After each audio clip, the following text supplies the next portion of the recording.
अपने देश भारतवर्ष में एक महान विद्वान हुए जिसका नाम प्रेमचंद था।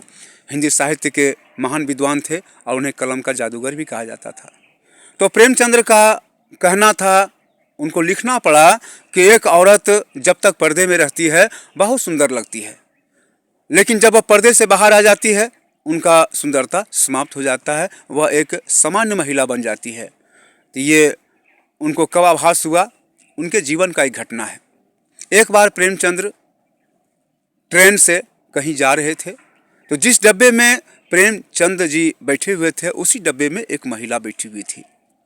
अब महिला का हाथ इतना सुंदर था, उनका पैर इतना सुंदर था, उनका शरीर का बनावट इतना सुंदर था कि प्रेमचंद जी बार बार उसी को निहार रहे थे और उनका चेहरा देखने का प्रयास कर रहे थे। लेकिन वह महिला अपने आंचल से ढकी हुई थी, चेहरा दिखाई नहीं पड़ रहा था। लेकिन प्रेमचंद जी बार बार कोशिश कर रहे थे उनका चेहरा देखने का। उनको लग रहा था कि इस महिला का पैर इतना सुंदर है, हाथ इतना सुंदर है, शरीर का बनावट इतना सुंदर है, इनका चेहरा कितना सुंदर होगा। उनका चेहरा देखने का बार बार उनका मन कर रहा था और उनका जिज्ञासा बढ़ते जा रहा था। अब है कि सफ़र करते करते प्रेमचंद जी को जहाँ उतरना था वह स्टेशन आ गया, लेकिन उनका जिज्ञासा इस प्रकार बना हुआ था कि वे उतरे नहीं बल्कि उसी महिला के साथ चल दिए। अगली स्टेशन पर जब वह महिला ट्रेन से नीचे उतरी तो प्रेमचंद जी भी नीचे उतर गए।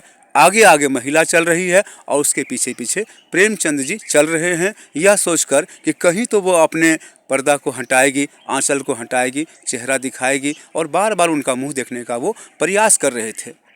वह महिला स्टेशन से बाहर निकली, बाज़ार में पहुंची। बाज़ार में उसे कुछ सामान खरीदना था। जब सामान खरीदने के क्रम में जब वो सामान खरीद रही थी तो उसी समय वो अपने आंचल को हटाई और उनका पूरा चेहरा दिखाई पड़ा। उनका चेहरा दिखाई पड़ा तो प्रेमचंद जी उनको एकटक लगाकर देखने लगे और उनका चेहरा देखकर उन्हें बड़ा आश्चर्य हुआ।